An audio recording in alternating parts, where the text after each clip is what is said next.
This week on the CNET Tech Review, 5 slim laptops that will make MacBook Air owners think twice, how to keep your deepest secrets from falling into the wrong circles on Google+, find out if it's time to dust off your Blockbuster card in a video rental prize fight, and let everyone know what disc you're watching with GetGlue. It's all coming up right now.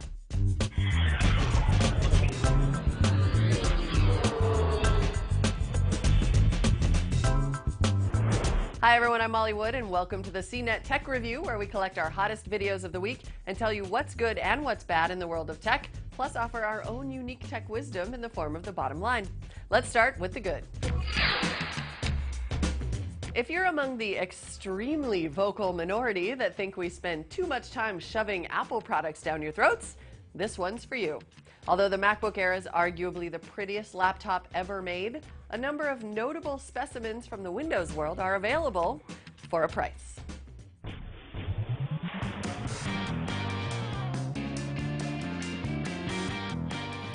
The MacBook Air, it's helping make Apple the hottest laptop maker on Earth. So that begs one question. Isn't there something else? I'm Brian Cooley with the top 5 alternatives to a MacBook Air. These are all Windows machines, by the way, but that's fair since the MacBook Air runs Windows just fine through Boot Camp. Number 5 is the Lenovo ThinkPad X1. Now, like most ThinkPads, and unlike a lot of other Windows laptops, this guy doesn't feel like it's made by Mattel. It's rock solid with a clean look, an Intel Core i5 CPU like some of the new MacBook Airs, solid-state drives available, and it has a webcam that works really well in low light. You won't realize how much you'll like that until you have it, for all those little nasty videos you shoot that I don't want to see. On the downside, that solid construction gives this 13-inch machine kind of a porky weight, about 3.8 pounds versus 2.3 for the same size MacBook Air. And the battery life on this guy is weaker as well. Number 4, the Dell XPS 15Z. This is the thinnest 15-inch Windows laptop out there, with an available full 1080p display to take advantage of that big screen size, and a nice metal case to give you that luxury hand feel that Apple MBAs have in spades. Now, a MacBook Air trait you won't get here is battery life. We got a mere 3.5 hours in our video playback test. Compare that to 6 3/4 from the 13-inch MacBook Air. The sweet spot price for this guy, though, is pretty good, around $1,200. Number 3, the Toshiba Portage R835. It's also powered by the Core i5 Intel chip, has a battery that lasts 3 hours longer than the last model for a full 7 hours. That's even nosing out the 13-inch MacBook Air. Also, the price is pretty good for this guy, about $800. That's cheap for this class. What it's missing is sexy. This is not a machine you'll ever have to wipe any drool off of. Number 2 is the Samsung Series 9. This little hottie has one thing even a MacBook Air doesn't have, an even more outrageous price.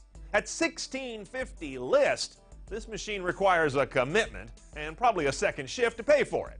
It's the most direct assault on the MacBook Air, though, with the same weight, solid-state drive, 5.5-hour battery life, stylish lines, and a really good display. And it's all powered by the latest Intel Core i5. But you know, even for this money, it doesn't quite have that machined from an ingot feeling of quality.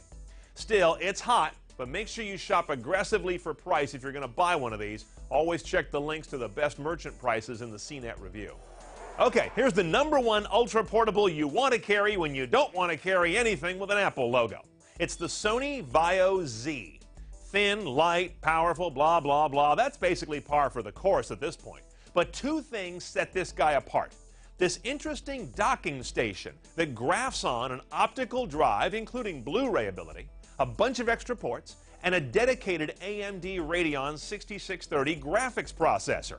We've never seen anybody create an ultralight with that kind of range that we'd actually want to own. Oh, the other big difference? It's a fortune. A Vaio Z starts at $2,000. Well, you asked for number 1. Dan Ackerman and Scott Stein are busy every week digesting the latest ultralight laptops, and you're going to want to find their reviews at CNET's laptop review section. It's right there on the front door. And for more top 5s like this and links to all the reviews of these machines, go to top5.cnet.com. I'm Brian Cooley. Thanks for watching. Or maybe you're not worried about thin and light and portable. Maybe big and thick and hefty is more your speed. If that's the case, Alienware has you covered with the M18x, a beast of a laptop that has all the bells and whistles you're looking for, plus pretty flashing lights.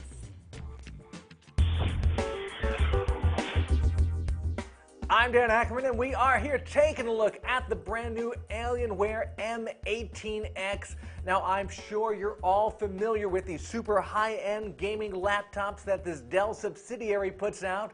They've got the M11x, which is an 11-inch laptop, the 14x, the 15x, the 17x. So I think you can pretty much guess what's so unique about the 18x. It is an Alienware with a massive 18-inch screen. Now, it's still got the same 1920 by 1080 resolution that the 17 and even some of the 15-inch versions have. You can't really get much higher in a laptop screen, but just adding that little bit of extra screen size really makes a difference. This is the ultimate sort of home theater, in-your-face laptop screens. Like all Alienwares, this guy is super configurable. It starts at $2,000. This particular version is about $5,000, and it comes with a quad-core Intel Core i7 CPU. It comes with 2 NVIDIA 580 graphics cards and 16 gigs of RAM.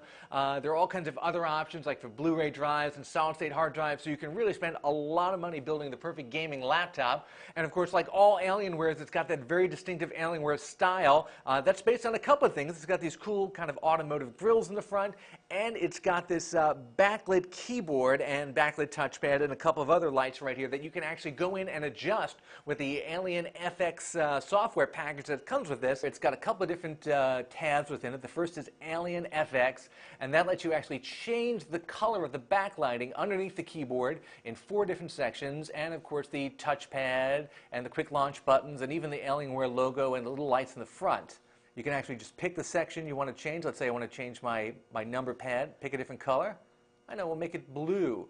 And it just changes on the fly. And of course, you can set up all kinds of different weird effects doing this.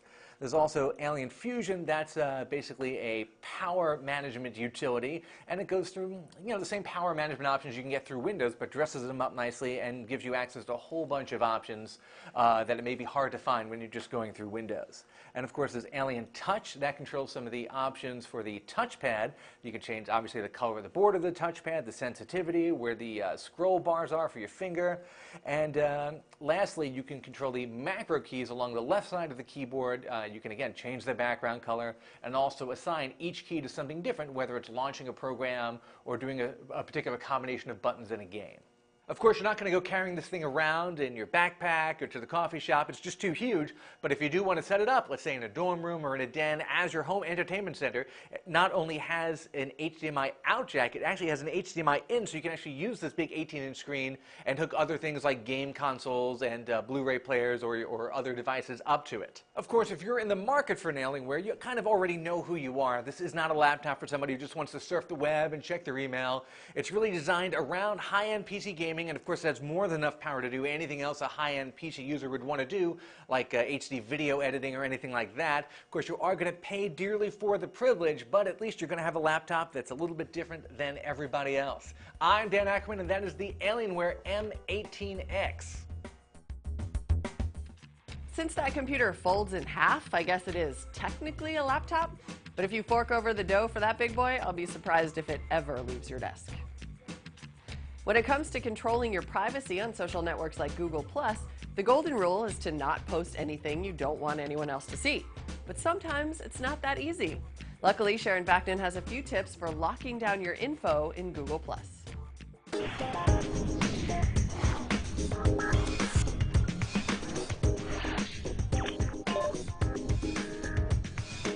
Hey everyone, I'm Sharon Vaknin for CNET.com, and today I'll show you how to customize privacy settings for posts, photos, and your profile on Google+.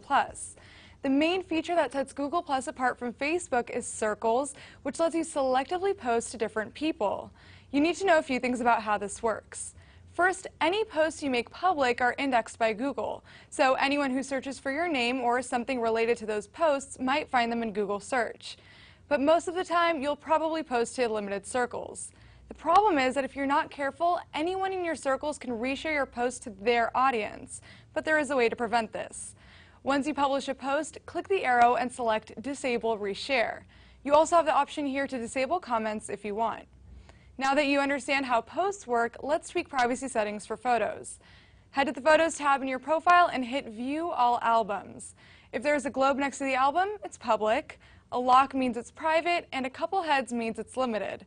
To change your sharing settings for any album, click it, then hit the link next to Visible To, and enter circles or email addresses of people who can view it. Google Plus also lets people tag you in photos, which are added to the Photos of You album. But if you don't want just anyone tagging you in photos, go to Google Plus settings, then scroll down to the bottom and select which circles can tag you here. In this area is another important privacy feature. The Google Plus app for Android and iPhone has Huddle, which lets you chat with people in your network. By default, anyone can start a conversation with you, which is really creepy. To disable this from happening, change the setting to just your circles. Unfortunately, there isn't a way to block it altogether, but I have faith that the option will come in time. Now head to your profile and hit Edit Profile. We're going to make some changes here. You can basically select any element in your profile and decide who gets to see it, but I'll point out a few important options. Scroll to the bottom of your About section and check out an option called Search Visibility. If you don't want your profile to show up in search results, click this setting and uncheck Help Others Find Me in search results. Now look at the left sidebar. When people visit your profile, they can see who's in your circles and who has you in theirs. You can hide either or both of these modules by clicking Change Who is Visible Here and unchecking the boxes. Once you've made all the changes in your profile, hit Done Editing. Then see what your profile looks like to the public by clicking View Profile As and selecting Anyone on the Web. If you're satisfied, hit Done and enjoy Google Plus without worrying about your privacy. As always, if you have questions, ask me on my Facebook page and visit howto.cnet.com for more videos like this. For CNET, I'm Sharon Vaknin, and I'll see you on the interwebs. Now that you've got that all sorted out, ready for another network to join? This week's edition of Tap That App highlights a service called GetGlue, and Jamar Kabibi has all the details.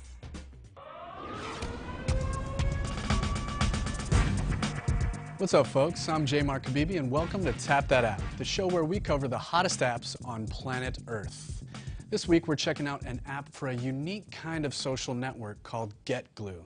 Now, I know some of you might be thinking, what is the point? Why should I care about checking into yet another social app? Well, first, GetGlue is an awesome place to discover new forms of entertainment. You see, it processes all of your check-ins, your likes, favorites, reviews, etc., and uses them to recommend other things you might enjoy. New shows, indie movies, books, and honestly, it's pretty on point with its recommendations. At the same time, you can check out trending shows or look at your friends' streams to maybe discover new things from them. And of course, there's a game element to the app. Kind of like Foursquare's badge system, GetGlue gives you stickers for your activity. You can unlock hidden stickers, earn limited edition stickers, and post them all on your GetGlue profile. It's really addicting. But what sets these stickers apart from, say, Foursquare's badges is that you can actually have physical, printed copies sent to you for free. So if you really want to represent, you can stick them on your computer, your phone, locker, whatever.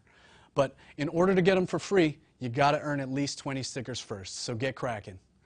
GetGlue is available for free in the Android market and the iTunes App Store. Or if you like, you can also access it through your desktop browser.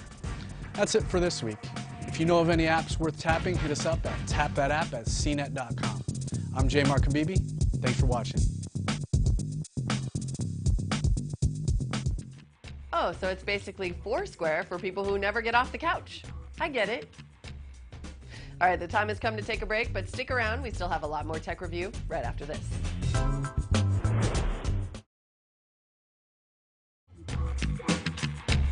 Welcome back to the CNET Tech Review, our weekly video digest of all things good and bad we've seen here at CNET TV. Continuing on in the good. The folks from RIM kept our cell phone editors busy this week with 3 new Blackberry handsets for 3 different carriers. My favorite of the bunch is the Blackberry Torch 9810 for AT&T with its slide-out keyboard. Here's Nicole Lee with her first look. I'm Nicole Lee, Senior Associate Editor for CNET.com, and this is a first look at the Blackberry Torch 9810 for AT&T. The Blackberry Torch 9810 is a successor to the Blackberry Torch 9800 from the previous year. As you can see, the design is very similar. In fact, it's almost identical. The key differences between the two devices seem to lie within the brighter and cleaner display as well as a slightly wider keyboard. One key difference is that it has BlackBerry's latest OS 7. BlackBerry 7 offers a number of different improvements over OS 6. For example, it has improved HTML5 video support and has a new liquid graphics technology that promises fluid animations, instant response times to taps, and improved graphics. It also now has voice-activated universal search. Another improved feature with OS 7 is augmented reality. This is enabled with the digital compass and accelerometer. Aside from that, OS 7 looks and feels the same to OS 6. You get the same menu interface, for example. You can switch from different home screens, and the home screens can be collapsed down to a smaller invisible tray. Some of the improved apps that come included with the Torch 9810 include a premium version of Docs2Go, BBM6, BlackBerry Balance, and BlackBerry Protect. The Torch 9810, as you can see here, is a very nice and bright 3.2-inch display, very nice and colorful, as you can see here. Beneath the display are the usual shortcuts for the menu, the back key, as well as the send and end functions. If the touchpad isn't enough for you and you want more precise control, you can use the optical trackpad as well. Slide the phone up and you get the very infamous BlackBerry keyboard. It's a little shallow to our taste, and you might not be comfortable with it if you have very large thumbs, but generally we found it decent and easy to use. Another key upgrade over the old Torch is that the Torch 9810 has a 1.2 GHz processor. This makes navigation really speedy, really fast. The phone also has Wi-Fi and support for AT&T's HSPA Plus network. On the back of the phone is a 5-megapixel camera, and for the first time, the Torch 9810 can record 720p HD video. The Torch 9810 is 8 GB onboard memory, but if you want more, there's always a micro SD card slot on the back. For pricing and availability, please check out my full review on CNET.com. I'm Nicole. This has been the first look at the Blackberry Torch 9810. If the 9810 isn't the right BlackBerry for you, check out the Torch 9850 for Sprint, which does away with the keyboard, or the Bold 9930, which offers the more traditional BlackBerry form factor that we all know and love. We've got reviews for both right now at CNETTV.com. But before you do that, let's see what showed up this week in the bad. If you haven't noticed already, I have had a bit of a cold this week, so Brian Cooley filled in for me on the Buzz Report.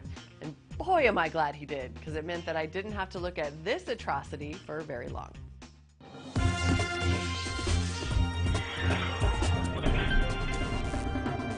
The gadget of the week is, Jesus, something too hideous to live and too crafty to die. A robot head that can read music with its cold, dead camera eyes and OCR brain, and then sing it to you. You know, it sings the way a corpse whistles. This thing from Taiwan also has facial movements, so it can interpret the message of the song. Oh, great. I'm sure it works really well as long as the message is always, I want to kill you so I can more readily access your gallbladder with my teeth. The inventors at a university in Taiwan hope that can go into production, replacing receptionists in some businesses in China very soon. And they said nothing could stop that economy. Yikes. That thing is just wrong on so many levels. In fact, let's try to forget that ever happened as we move along to this week's bottom line. As you might recall from previous episodes, I, like many of you, was less than pleased when Netflix announced the recent changes to their pricing scheme. And as many of us started looking for Netflix alternatives, Blockbuster emerged as a promising contender. Let's see how the two services stack up in this week's Prizefight.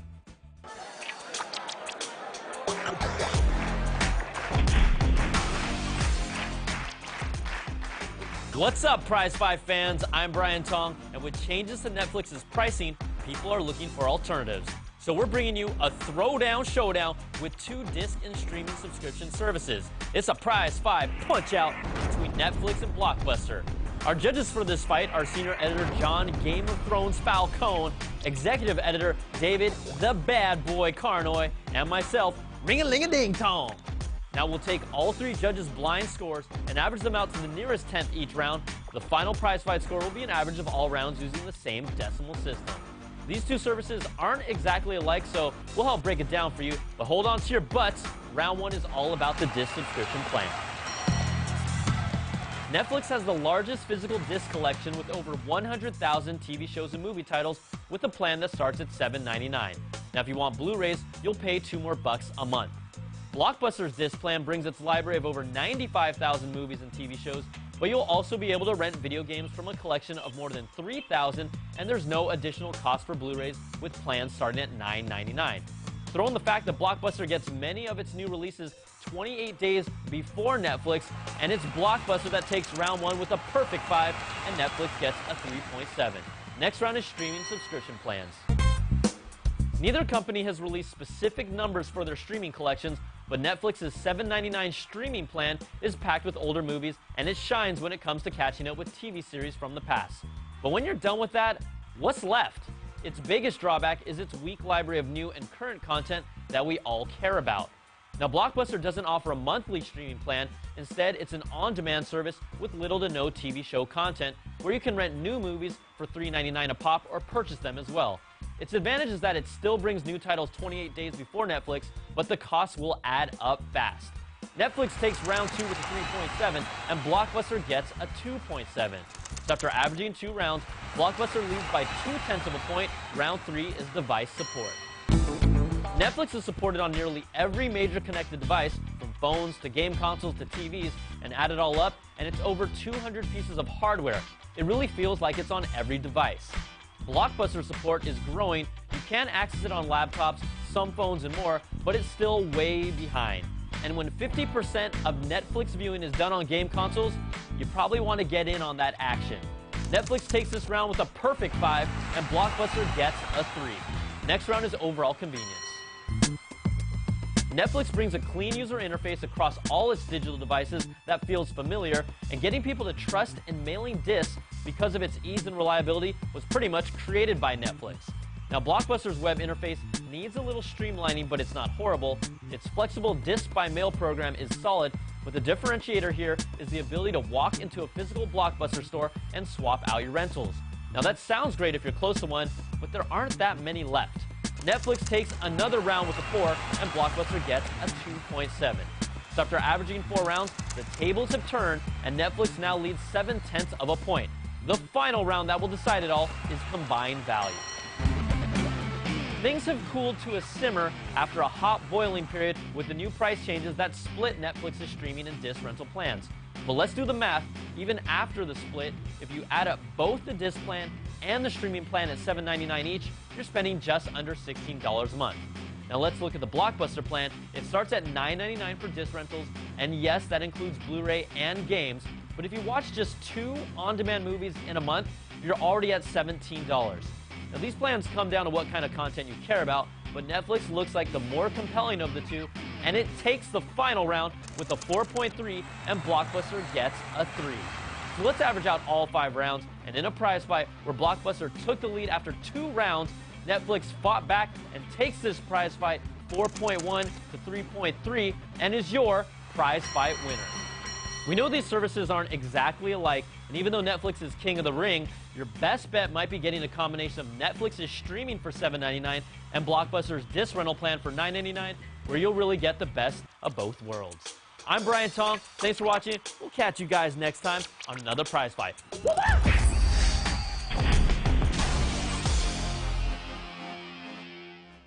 The bottom line this week, always bet on red.